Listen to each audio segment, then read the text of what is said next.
I don't know. The rain. Ah. Dad joke. Yeah, dad joke. Yeah. Yeah. Good morning, good afternoon, and good day. Welcome to another edition of the Digital Download. Which is? Today, thank you. The longest running weekly business talk show on LinkedIn Live. Yeah. Do you want a better joke? No, not really. Can't be any worse. Well, I was going to tell you a joke about boxing, but I forgot the punchline. Not much of a joke then, really, is it?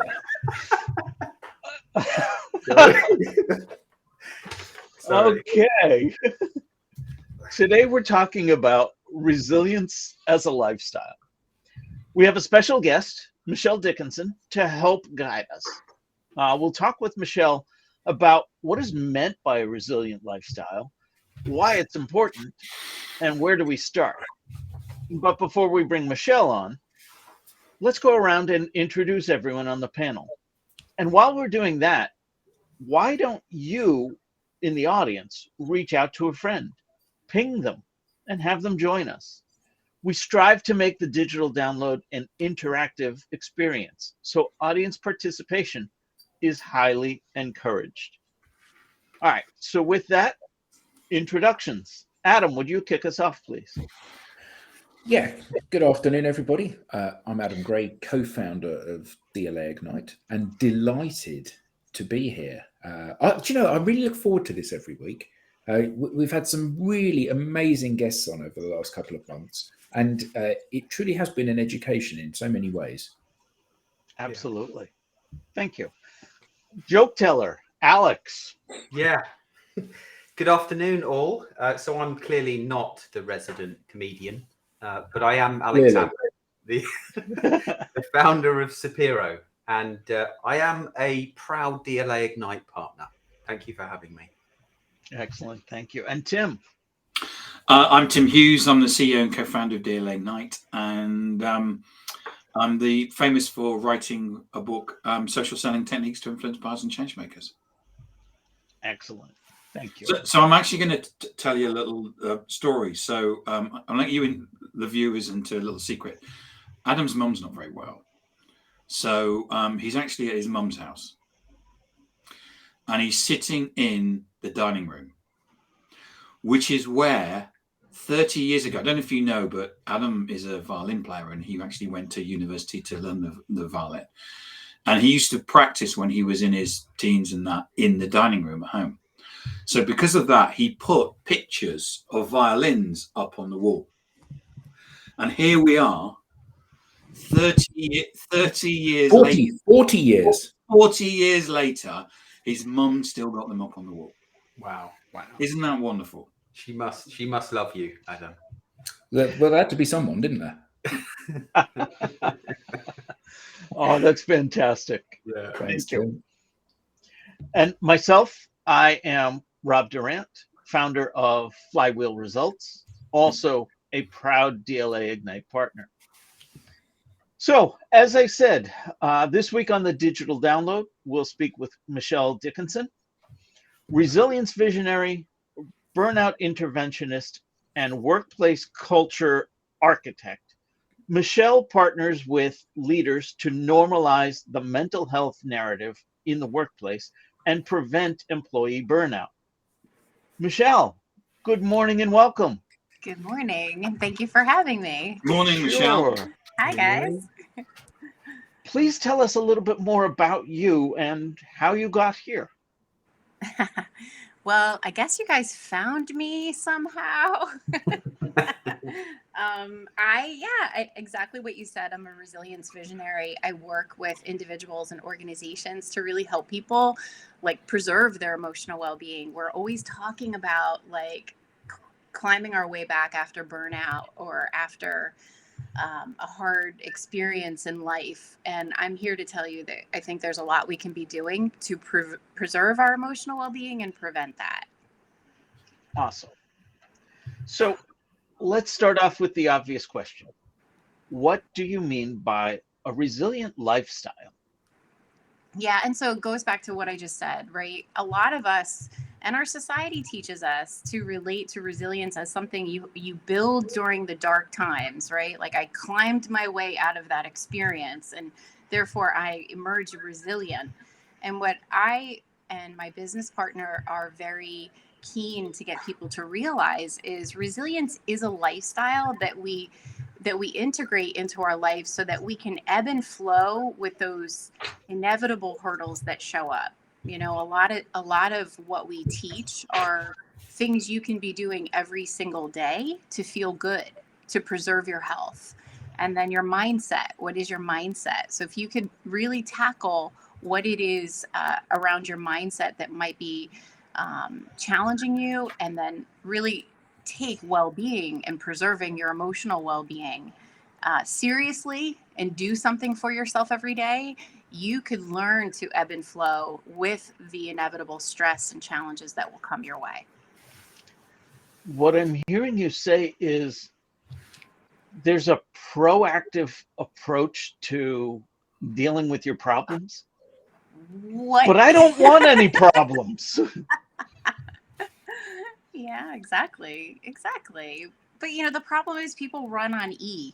People ignore their health until it, you know, waves a flag at you and says you really should do something. You know, stepping over our health as if we have tomorrow to get to it, you know? And I'm here to just remind you, no, you should be filling your cup every day because your energy is everything and how you show up in your life is everything. So, how do you, what advice would you give to someone that understands that, yeah. but, you know, is struggling to manage the day-to-day pressures of having to run faster in the hamster wheel because whatever the reason, their manager, the pressure they put on themselves. Mm-hmm. Yeah, no, that's a great question. And, you know, and the one thing we are guaranteed to deal with is an excess amount of stress. So if we can't have stress be removed from our plate, the only thing we can do is boost ourselves so we can deal with that stress. So my first question would be, what do they do to take care of themselves so that they can stay on the hamster wheel, can take care of themselves, right? So a lot of times people aren't even aware that the practices that they have or don't have are detracting from their cup. They're not filling their cup is one thing, but pulling away from their cup because they're not you know, realizing that the excess coffee or the lack of sleep or shaving hours off of their sleep is really impeding their ability to navigate stress. So it's really like taking a hard look at what are you doing every day? Are you doing anything for yourself? Are you waiting for the inevitable like vacation or spa day in a few weeks and thinking I'm just going to grind it out, because that doesn't work either. Yeah. You've mentioned cup a few times. Are you talking about your energy cup or? Mm-hmm.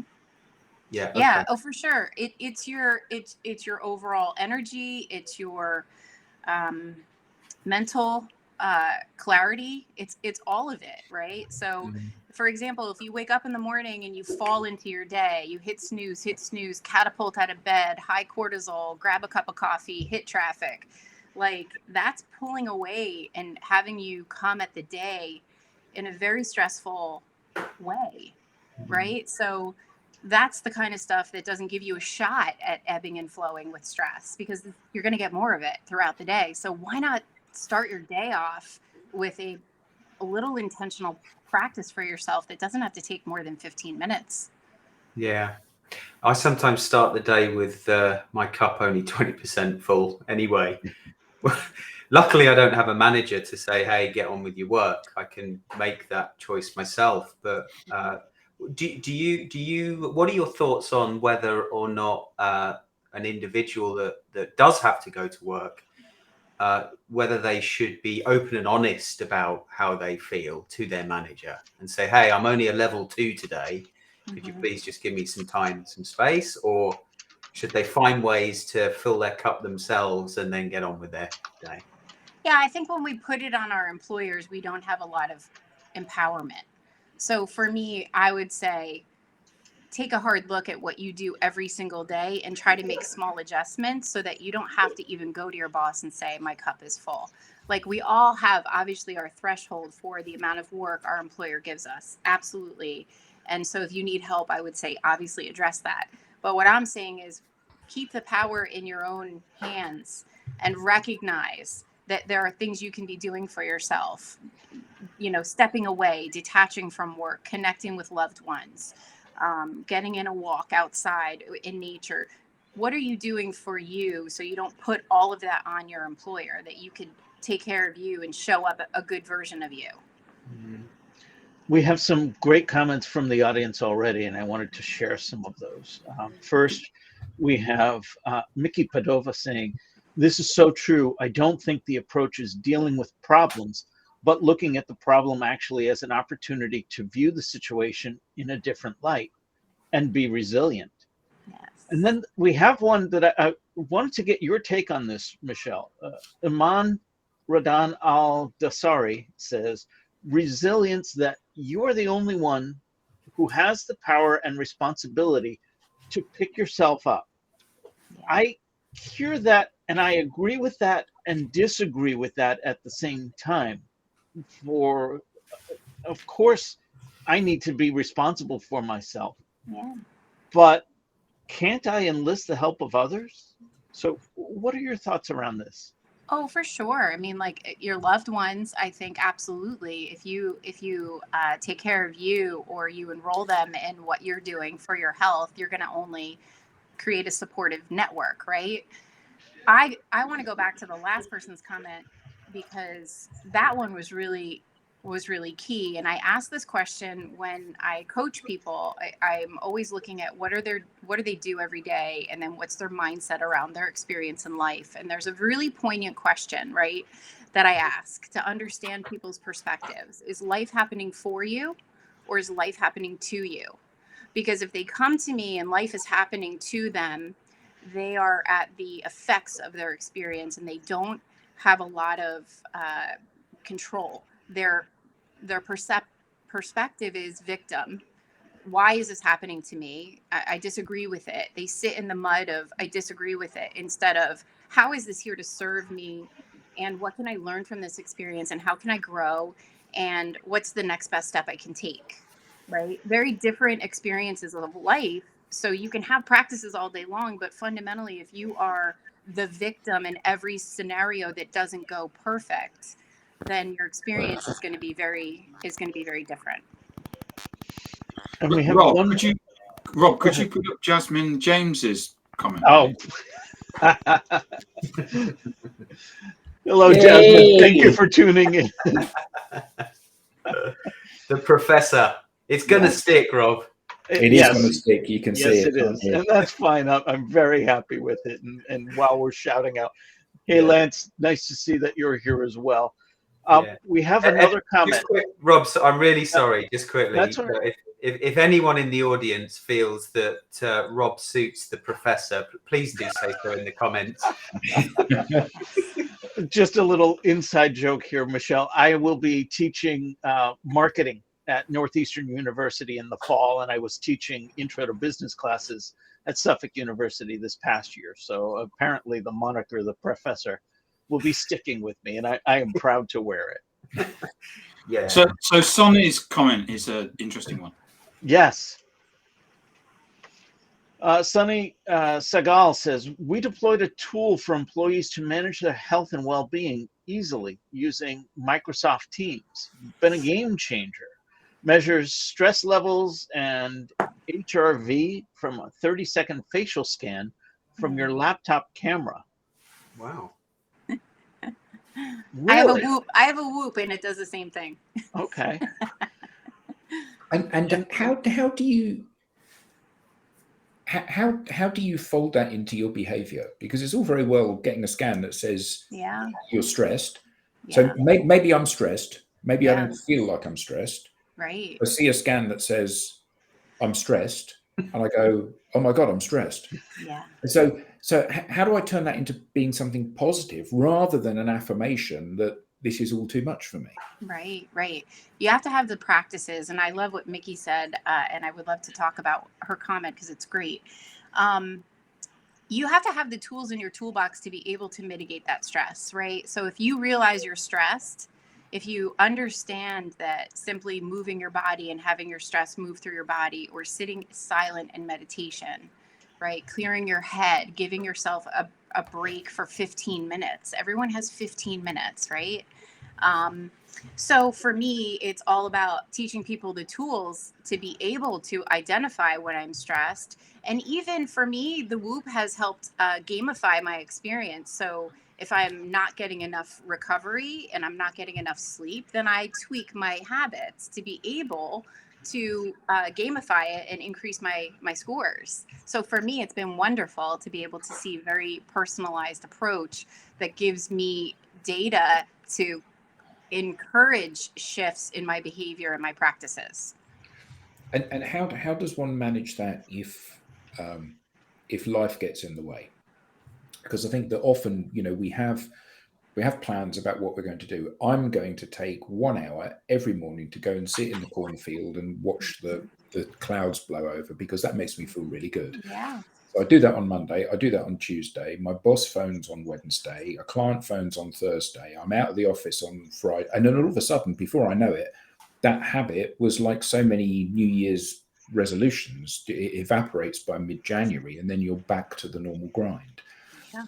So this, I get that kind of going to bed at an early time in order to get enough sleep is crucial for health, but sometimes it isn't always possible. Mm-hmm. And I think it's about choices. It's absolutely about choices. Because here's the thing, Adam, nobody's going to come and save you and say, you really need to take care of yourself. Like, nobody's coming for you. We have to make our self-care a non-negotiable if we want to be there for the people that love us and count on us. And not feel guilty. We're relating to it as an option, people. It's not an option. It's our life. It's our health. It's not like nice to do. I'm going to paint the living room. This is our health. So you have to be almost like rigid about what you're going to do for you, because it's going to help you stay healthy and show up for the people that love you, but also be able to perform the way you can perform when it comes to work. Yeah. Yeah. That, I mean, it is such an important thing, but many people, including myself years ago, would feel guilty making time for myself. It didn't compute in my head that, I had to do this because of this reason. And, I have dealt with burnout twice in my life, and I know the effects. So we're working on a third time for you, Alex. Don't worry. But I have built my resilience up, I must admit. But I wish I had the tools and the techniques and the confidence to stand up for my health to my peers and my manager, and be able to articulate that in a way that they understood, and it wasn't just Alex wanting some time off for a walk in the park. I think health, first of all, health is wealth. We know that, right? But we also we live in a society where it's either or. We have this either or mentality. Either I take on the extra task or I go for a walk.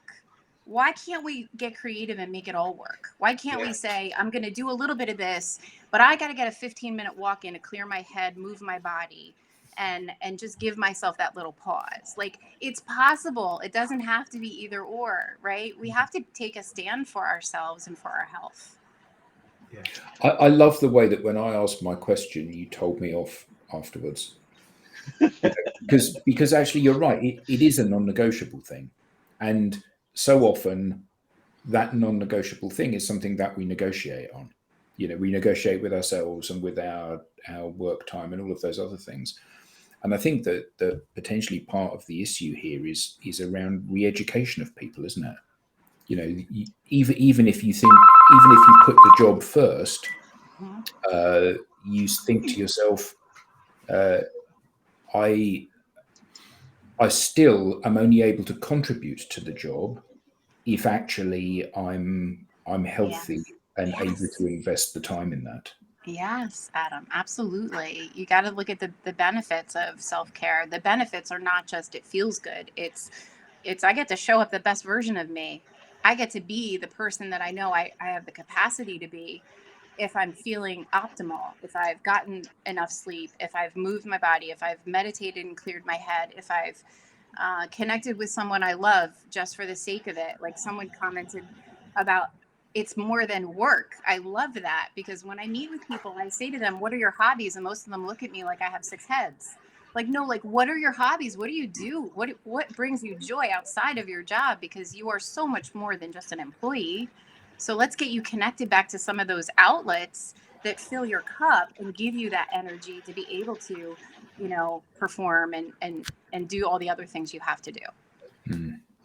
So do you have any specific techniques that you recommend people start applying? Yeah, thanks for asking, Rob. I have a ton, but for the purpose of this, I'll give you some of the things that I see. So now I've been coaching people in resilience for quite a few years now, and one of the most common things that I see that we stop immediately is falling into your day.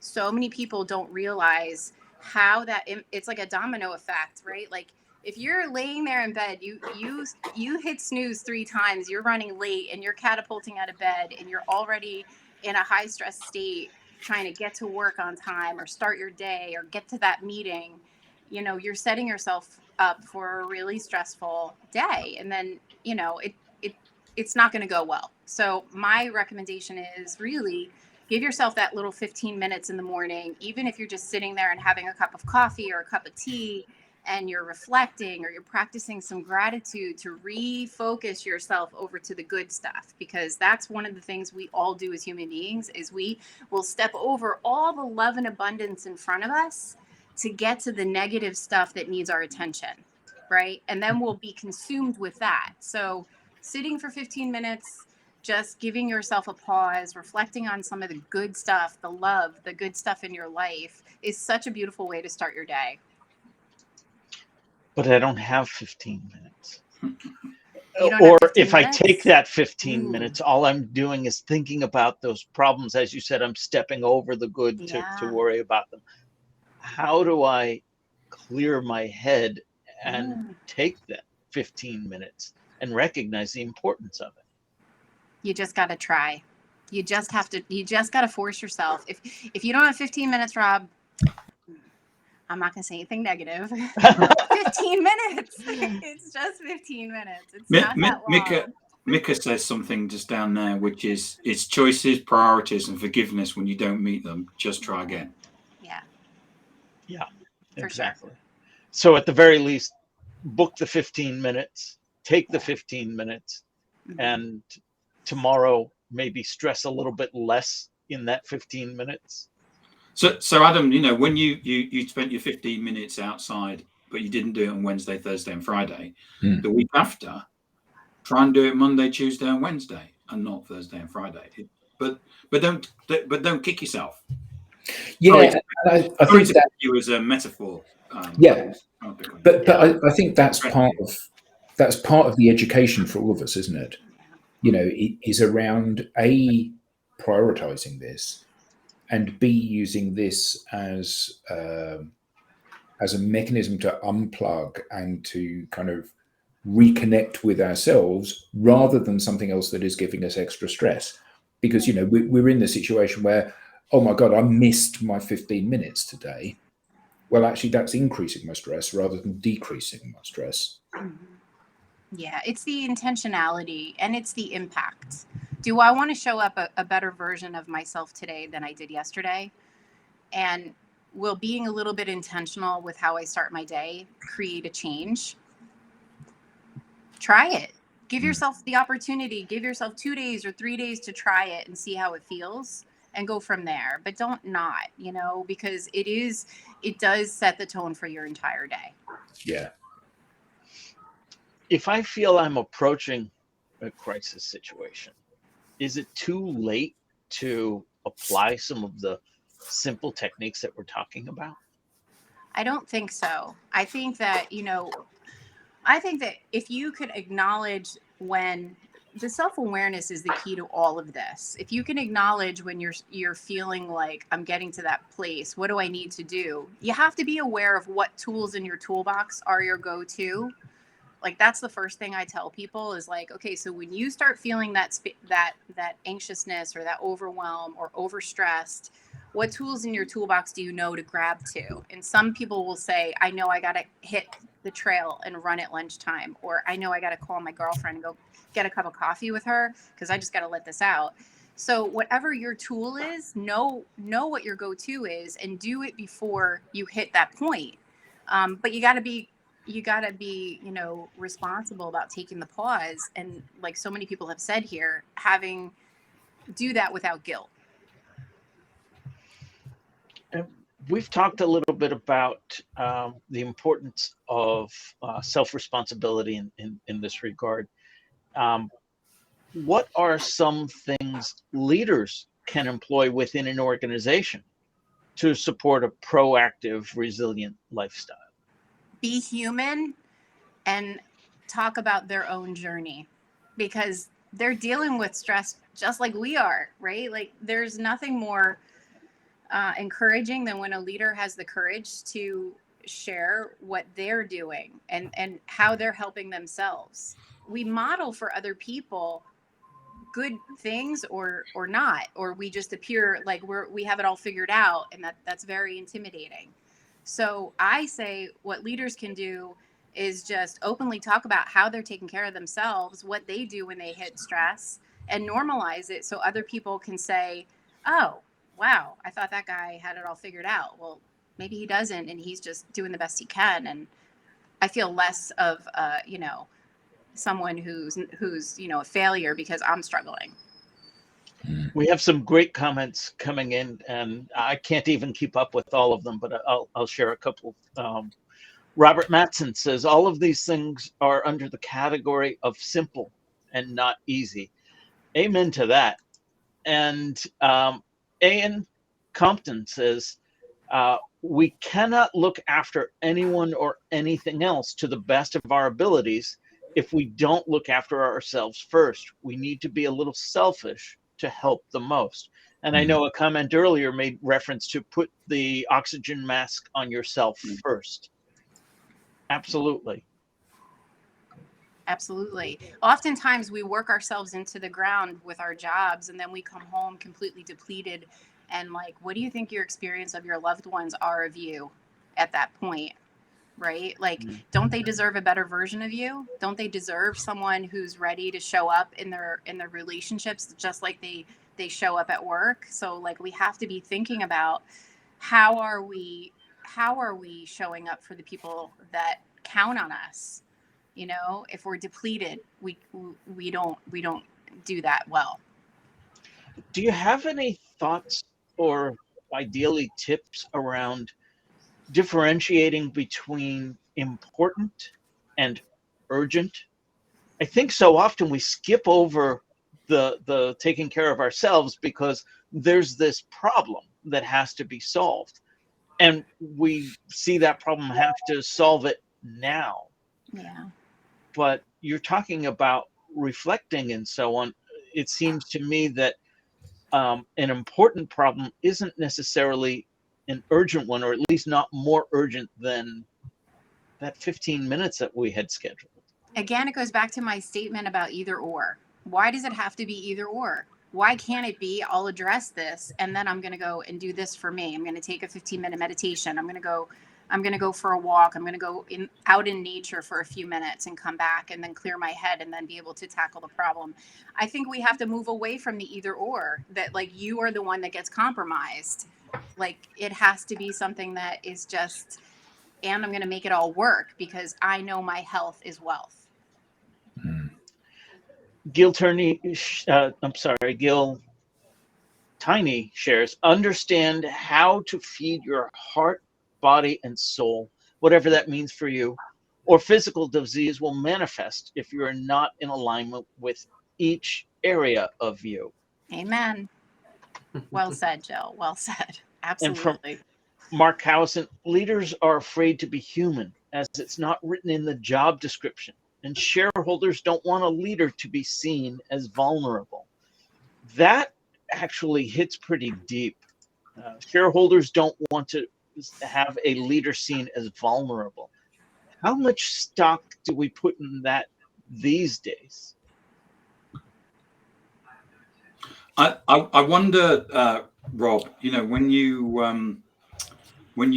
you die and people turn up to your funeral, I wonder how many of the shareholders will turn up and say nice things about you. I bet none at all. That may be. Well, I think it's in the past, we've joked in previous episodes about the Victorian, manager. But today, surely vulnerability is a top quality for leaders to have. Brené Brown books, lean into the vulnerability. I mean, it's a classic. I think it's how you get respect now as a leader, is to show your vulnerability. Yeah. In fact, if you're not showing your vulnerability, I would be, not concerned just for your health, but concerned for you and your ability to lead. I think things have changed massively in the last 5 years, certainly through COVID. In fact, that's a really good point, because there's a real risk for leaders that pretend they know what they're doing when they don't really know what they're doing, and therefore they don't ask for it. And that adds to or causes anxiety, sometimes without them knowing. Yeah, I mean, shareholders, the argument about they don't want to see a vulnerable leader, they don't want to see somebody that is kind of any sign of weakness, but equally they don't want a leader that's dead. And that's the point, isn't it? Whether or not that's physically dead or whether or not that's just unable to function, that's far more damaging to any organization. And I think you're right, Tim. I think these days there's been a massive shift, and investors and shareholders, and particularly employees, want to see the complete person.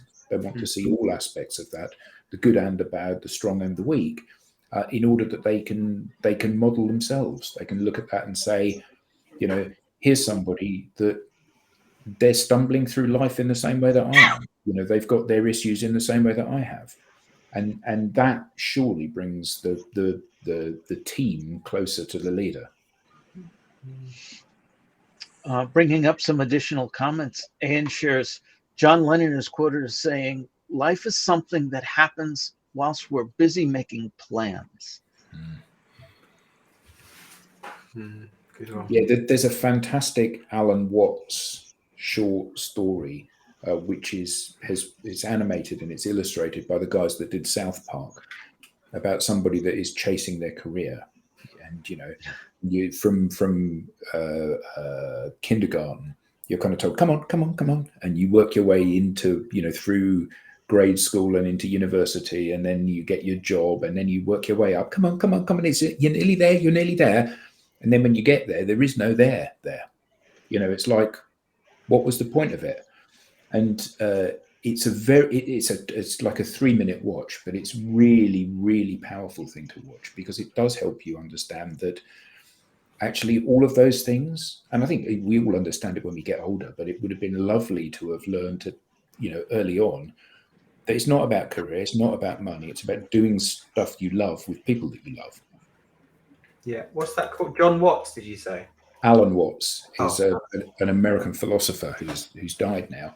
But there's this South Park animation of it. It's a lovely watch, really valuable for people.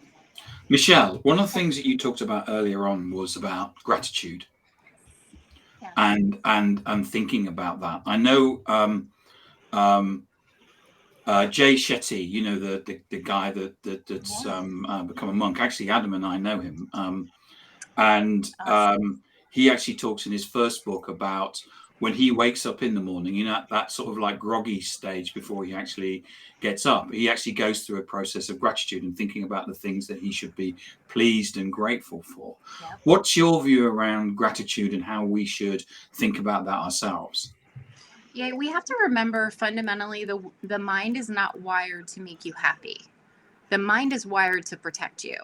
So every day it's always doing its job when it's constantly looking and scanning for things that are wrong, things that are broken, things that need your attention. Organically, that's where your mind is going to go. So, like, it takes something for us to keep a positive disposition. Now, we can use willpower all day long and say, I'm going to be positive. I'm going to be positive. But the magic lies in the gratitude practice, because the gratitude consistently, as a practice, shifts your gaze to what's good, all the love, all the abundance that is in your life. And whatever we focus on will always expand. So focusing on our gratitude is a beautiful way to organically help us be more positive in our outlook and grounded to the fact that we are very blessed with what we do have. Thank you. Is that why we're taught the please and thank yous when we're young? No, Alex, it's about you know very well you are somebody who's blessed with a fantastic family and a support network, etc., and it's about finding time to actually understand and say I'm really happy about that. Yeah. Really lucky that I'm in this situation. Yeah. Yeah. Yeah. So first, I want to apologize to Jill and anyone else whose name I butchered. And I will continue to butcher them, but it won't stop me from trying. Yeah, it's Yayan, just saying. Yeah, okay, thank you. Just saying. Got it. Well, Jill, you've been great about sharing. I wanted to post some of these additional comments, and as have many others, Yayan included, have been great about contributing. Jill goes on to say, Brene Brown has made a career from vulnerability. It takes courage. And she says, don't be inauthentic with vulnerability. It will blow up in your face. It isn't a tick box. It's about deeper connections. And I think that actually came up in response to our talk around leaders sharing their vulnerability. How do you really draw that line between authentic and inauthentic when it comes to being vulnerable? Is it just obvious? I think people can sniff it a mile away. I think that's just my opinion. And I had another question in the comments. I'm trying to go back for. Yes. I don't know if you'll know the answer to this, but we'll bring it up anyway. Mark Cowison asks, has the figure of 20% of 13 to 18-year-olds living with a mental health condition increased in recent times? I don't know that question. I don't know the answer to that question. We'd have to look that up, but it's pretty significant. It was significant the last time I looked there. Because of COVID, I think our young people were hit the hardest. So it's got to be, and as a coach to many educators now, I continuously hear the behavioral concerns and the mental health challenges that are happening in our youth. So I would not be surprised if that has increased. So tangentially related to that, my wife read recently that a university in Southeast US has gone back to the virtual classrooms because of the latest outbreak in COVID. And my question to her was, do you think my school might be doing that? And what are some things that we can do proactively to help alleviate the stresses that come with that? Anything different, any behaviors that we've learned having gone through this play once before? So I always want to go back to what is it that we could be doing for ourselves every single day so that we can ebb and flow with the stress, no matter what it looks like, no matter how it shows up, no matter what label it has on it. What are we doing every day to take care of ourselves? And are we aware of our mindset? Those are two things we should all be doing, and we shouldn't be waiting for some, external circumstance to dictate whether we provide ourselves with self-care. Help me become more aware of my mindset. What am I listening for? What am I doing? Yeah, so it's like the mindset is what I referred to before, right? If we believe life is happening for us or to us, if we have a negative narrative running in the back of our head that's constantly judging and assessing, most of us do. It's just how loud is it? How much credit are we giving that little voice in our head that's constantly judging and assessing, right? Our immediate reaction when something doesn't go our way or something upsets us, do we feel defeated, right? There's a lot of little things you can start asking yourself.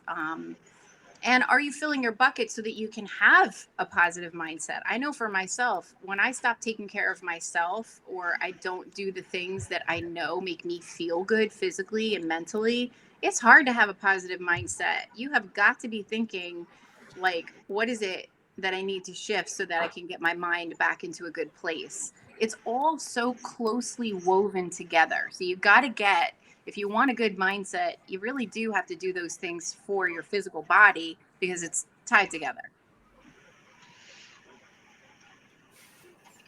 The audience has been great with questions. Please continue to share them. We will get as many as possible on screen.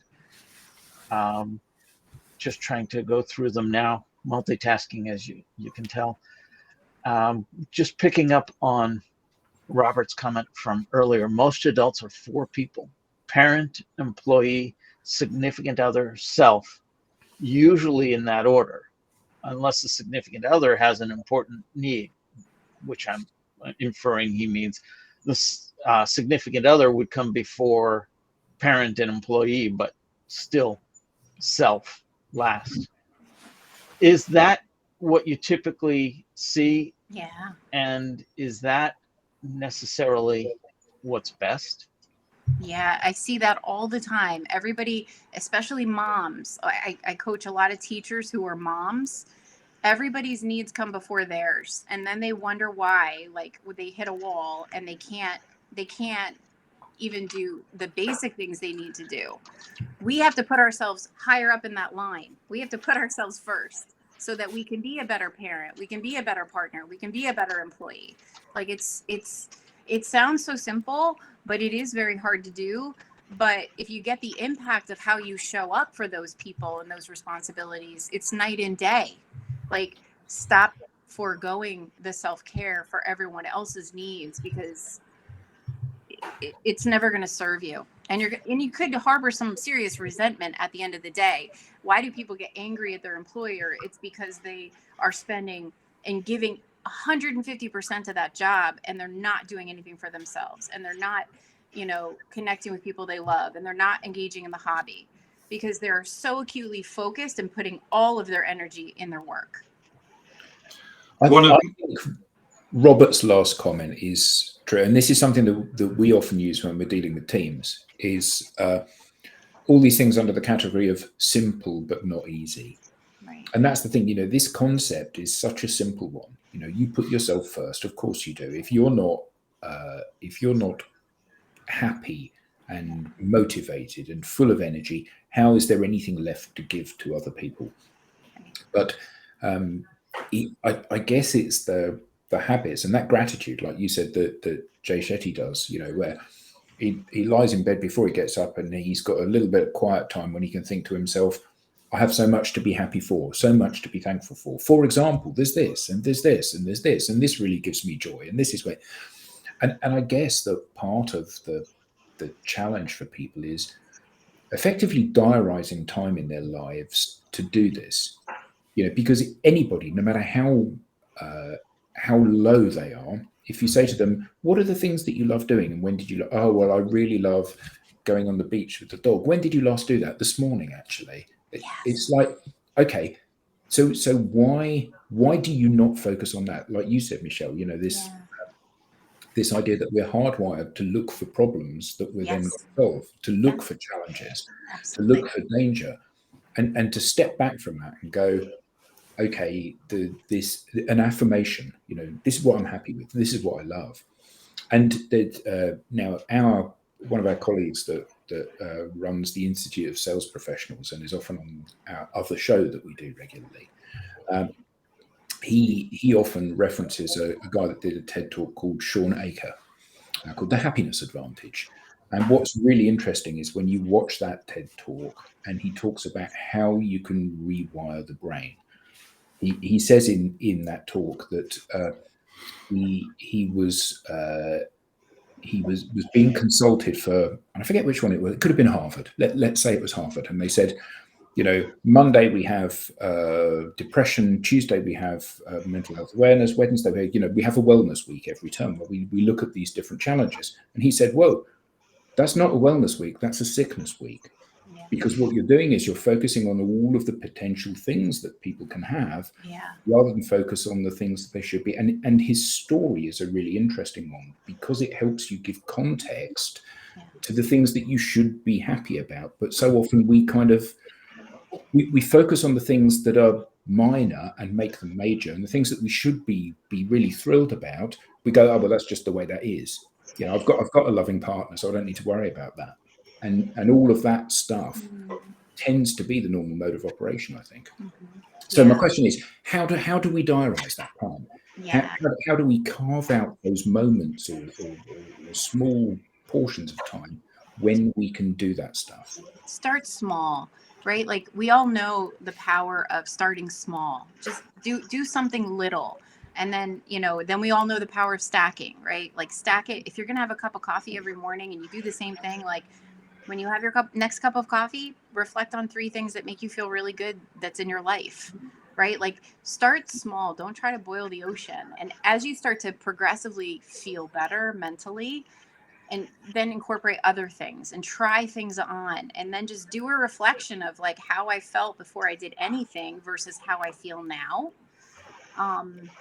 And I think that that's important too. I mean, Heather commented here as well about the fact that our brain is speculating fear, right? Like think about that. It's even when there is nothing to fear, our minds are going there organically, right? So we have to start to catch ourselves. There's magic in just becoming that a little bit more aware of I'm doing that thing again, But fundamentally, to answer your question, I would say start small and build little habits that slowly start to shift your attention, because energy goes where our focus is. So wherever we're focusing is going to expand.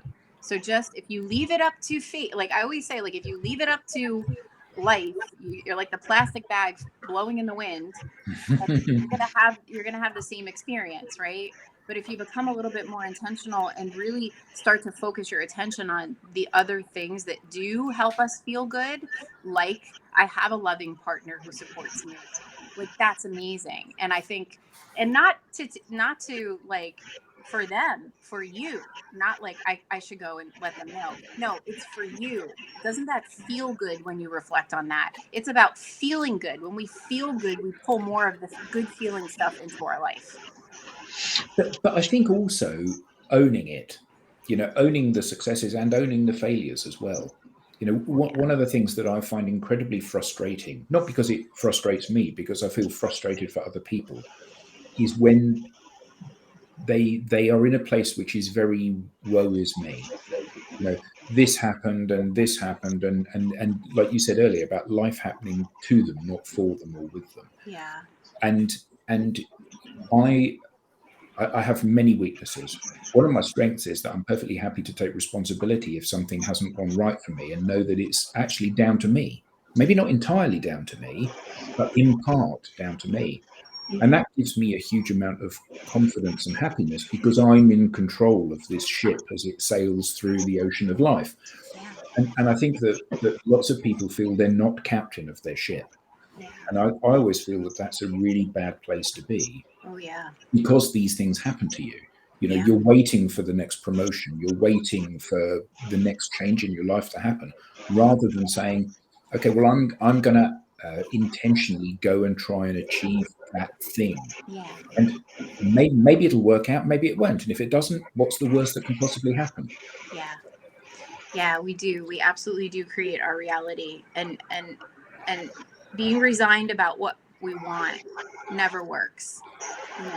Yeah. Absolutely. Yeah, you're so right about that. And and the people who believe that life is happening to them are always looking for the next thing to be the victim for. They're always looking for it. Up, proof. Look at me, I'm the victim. And I'm laughing, but not laughing. Like, I'm trying to get people to realize if you constantly look for the next thing that's going to beat you up or take you down, it's going to show up. So why not look for the next blessing around the corner, or the next miracle that shows up that you weren't counting on? Yeah, absolutely. Just to clarify for the audio only audience, what Heather had posted was a lot of what resilience has to do with our mind shifts and disposition to what if scenarios and speculative fear. Most of those thoughts and speculations don't even exist, but affect us nonetheless. And then some additional comments that came through. Let's see. Start small and don't try to boil the ocean is a line I am definitely stealing. And Robert shares with us, I just had a talk about using energy for self-blame versus using that same energy to plan for things that make one happy. That's brilliant. Yeah. That is comment of the week for me. And Jill's, can you put Jill's comment out about I count my blessings before I fall asleep? Oh, yes. Thank you. Yes, Jill shares, I count my blessings before I fall asleep. Then my brain has lovely things to use for my dreams. Don't have to find the time.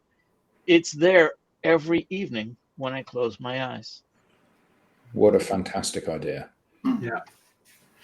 And you know, that kind of behavior spreads a little happiness, doesn't it? So again, you know, going back to the Sean Akers TED talk, one of the things that's really interesting in that is that part of his methodology, if you like, to be happy comes from, we've got a bit of a connection issue, I suspect. I believe she is back. Yeah, part of that comes from sharing the love. So, you know, you go through every day and you write 3 things that you have to be happy about. You go and look back over the last week, and then you do random acts of kindness. So, you know, I've not spoken to you for a while, Tim, so I'm going to send you a note that says, thanks, Tim, you've been really supportive over the last week. Actually, the nice thing about verbalizing that is that it takes you a moment to do. You feel better about the fact that you've done that, but they feel really happy about the fact that you've done it and they've received this thing. You know, so it can be as simple as asking to see the manager of a shop that you've gone into and saying, I just dealt with this person and I'd like to say thank you. They're fantastic. And you know, they get a pat on the back, but you feel really good about having spread a little bit of love in the world. Yes. Adam, I do that from time to time, and my family now gets to the point where they disown me. They don't know me. But when they're the recipient of this, so actually this happened just yesterday. Tim was talking to one of our clients, and the client shared the satisfaction score for some of the training that we'd done, and it was like 4.7 out of 5 stars, and you know, and some anecdotes and comments that they'd said, and it was just lovely because Tim put it into the group channel on our internal social network and said, check this out, this is some of the feedback, and we all read it and just went, oh, that's brilliant. And it's brilliant to know that we've made people feel a little bit better about what it is that they're doing. And it didn't take anything to do it. It just took the time and trouble to document it. Michelle, I see your note in the comments. Yeah. Share that with us, please. For sure. I think the overall message here, this has been such a lovely conversation. I think the overall message here is that we need to encourage people listening, our friends, our families, to just slow down a little bit. We are in such an overstimulated, overly demanding world, a very busy world, that if we just take a moment to just start to slow down, maybe reflect on what matters, and even how we're caring for ourselves, that can make a world of difference to just how we go about living our lives. So, Michelle, thank you very much for that. This has been a fantastic hour. How can people get in touch with you? How can they follow you? How can they learn more? Yeah, LinkedIn, right here on LinkedIn. I would say it's Michelle E. Dickinson on LinkedIn. I'm always posting what we're up to, what we're doing. Yeah, for sure. Please do. Excellent. And I wanted to thank everyone in the panel today for another great conversation. I wanted to thank the audience for fantastic participation, fantastic insights, fantastic questions. This has been the digital download, which is Adam. Just kidding. I'll take it. The longest running weekly business talk show on LinkedIn Live.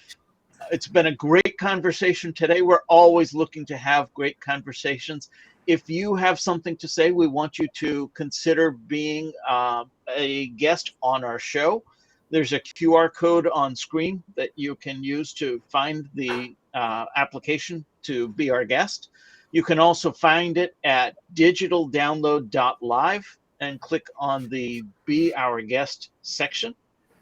Again, Michelle, thank you so much. Thank you, Michelle. Adam, Tim, Alex. Everyone gets 5 minutes back to go for a walk. Yeah, I'm going to go for a walk. Just before you go, put Jill's second last comment on. The one about adjust our thinking. Oh, thank you. Yes. Yes. Let me go ahead and. That's a really positive shift, isn't it, for everybody? Yeah, Jill leaves us with adjust our thinking from what's in it for me to how can I help? Yeah. Fantastic way to end it. Thanks, Again, Jim. thank Thank you all very much. Yeah, thanks everybody for making comments. Have a good week.